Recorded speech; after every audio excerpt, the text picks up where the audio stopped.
नमस्कार दोस्तों, GNS news में आपका स्वागत है। हर उपयोगी जानकारी और काम की खबर से अपडेट रहने के लिए अभी सब्सक्राइब करें हमारे चैनल को और साथ में बेल आइकन भी प्रेस कर ले और वीडियो को ज्यादा से ज्यादा दोस्तों में शेयर करें। तो चलिए बढ़ते हैं खबरों की ओर।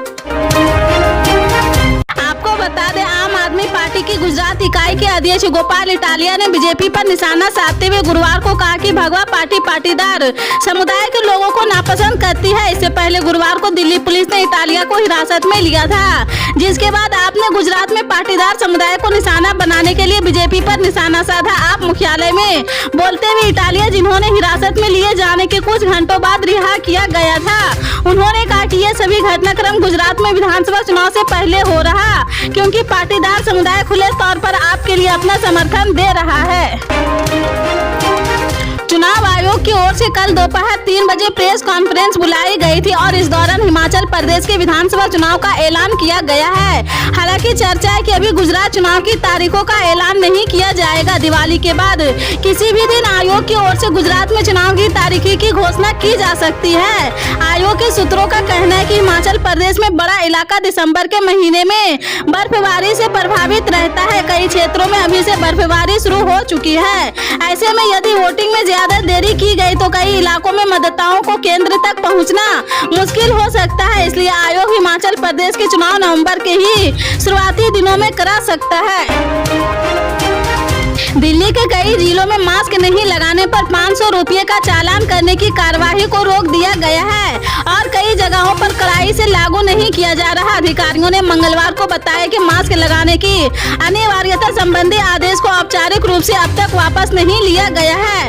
बता दें कि कोविड-19 महामारी के मद्देनजर सार्वजनिक स्थानों पर मास्क लगाने को अनिवार्य किया गया था और नहीं पहनने पर 500 रुपये का जुर्माना लगाने का आदेश जारी कर दिया गया है। दिल्ली आपदा प्रबंधन प्राधिकरण की हुई बैठक में फैसला किया गया है कि कोविड-19 के मामलों में कमी को देखते हुए 30 सितंबर से मास्क पहनने की अनिवार्य नहीं किया जाएगा। इस साल के अंत में गुजरात में होने वाले विधानसभा चुनाव को लेकर आम आदमी पार्टी ने अपनी तैयारियां तेज कर दी है और आप नेता लगातार लोगों के बीच जा रहे। इसी कड़ी में गुजरात के 2 इंचार्ज और राज्यसभा सांसद राघव चड्ढा ने सोमनाथ मंदिर में प्रार्थना की है और एक रैली को संबोधित करते हुए आम आदमी पार्टी की जीत का दावा किया है। गिर सोमनाथ में रैली को संबोधित करते हुए राघव चड्ढा ने कहा कि कांग्रेस को 35 साल और बीजेपी को 27 साल देने के बाद गुजरात के लोगों ने इस बार केजरीवाल को एक मौका देने का फैसला किया है। नगर निकाय चुनाव पर लगी रोक को लेकर बीजेपी के खिलाफ नीतीश कुमार की पार्टी बिहार के हर जिला मुख्यालय में गुरुवार को पोल खोल कार्यक्रम के तहत धरना दे रही। पटना में जेडीयू के राष्ट्रीय अध्यक्ष ललन सिंह, प्रदेश अध्यक्ष उमेश कुशवाहा सहित कई नेता और कार्यकर्ताओं ने गांधी मैदान में गांधी मूर्ति के पास बैठकर एक दिवसीय धरना दिया है। इस दौरान ललन सिंह ने बीजेपी को आड़े हाथों लिया है। ललन सिंह ने कहा कि बीजेपी हमेशा आरक्षण विरोधी है। 2015 के चुनाव के पहले आरएसएस प्रमुख मोहन भागवत ने कहा था कि आरक्षण व्यवस्था पर पुनर्विचार करना चाहिए। आरक्षण व्यवस्था पर सोचने की जरूरत है। बीजेपी का दूसरा नाम भारतीय झूठा पार्टी है। यह चाहती है कि 100 बार एक ही बात को झूठ बोले कि लोग इसे सच मान जाए और इसी के तहत नगर निकाय चुनाव में अति पिछड़ा के आरक्षण को खत्म करने का काम किया जाए। यह केंद्र सरकार की साजिश के तहत हुआ है। भारत भी अब कर्ज के जाल में फंसता जा रहा है। इंटरनेशनल मॉनेटरी फंड के माने तो 2022 के आखिर तक भारत के कर्ज का अनुपात जीडीपी 84% रहने का अनुमान है, जो फिलहाल 69.62% है। आईएमएफ का कहना है कि दुनिया की जितनी भी उभरती हुई अर्थव्यवस्था है, उनके मुकाबले भारत का जीडीपी के मुकाबले कर्ज का अनुपात बहुत ज्यादा है। आईएमएफ ने बताया कि जीडीपी के मुकाबले कर्ज का अनुपात बढ़ने की बात कही, साथ ही उसके ये भी मानना है कि इस कर्ज के उभार को वहन करने में कोई मुश्किल नहीं आएगी।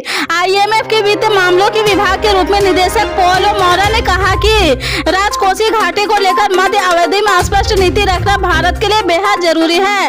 उन्होंने कहा, भारत को लोगों और निवेशकों को आश्वस्त करना चाहिए कि चीजें नियंत्रण में हैं और चीजें समय के साथ काम चिंताजनक होती जाएगी। कर्नाटक हिसाब मामले पर सुप्रीम कोर्ट के 2 जजों ने गुरुवार को अलग अलग फैसला दिया है। जस्टिस हेमंत गुप्ता ने याचिकाओं को खारिज कर दिया तो वहीं जस्टिस सुधांशु धूलिया ने कर्नाटक एसी के फैसले को रद्द किया। ऐसे में अब मामला बड़ी बेंच को भेजा जाएगा। इस फैसले का AIM चीफ असदुद्दीन अवैसी ने स्वागत किया। उन्होंने ABP न्यूज से कहा कि हिजाब के समर्थन में जो फैसला दिया है यह हमारे लिए अच्छी बात है। हिजाब को बेवजह एक बड़ा मुद्दा बनाया गया। अवैसी ने कहा कि समानता का मतलब ये नहीं कि विविधता को खत्म कर दी जाए। अगर स्कूल में बच्चे पढ़ने जा रहे हैं तो वो सभी धर्मों के बच्चों को देखेंगे। संविधान के बेसिक स्ट्रक्चर का हिस्सा विविधता है। उन्होंने कहा स्कूल में सिख को पगड़ी पहनने की इजाजत है। सिंदूर लगाकर मंगलसूत्र पहनकर शैक्षणिक संस्थान में लोग आ सकते, तो कोई हिजाब पहनकर क्यों नहीं आ सकता? क्या हम संविधान में दिए गए अधिकार को स्कूल के गेट पर छोड़ देते हैं?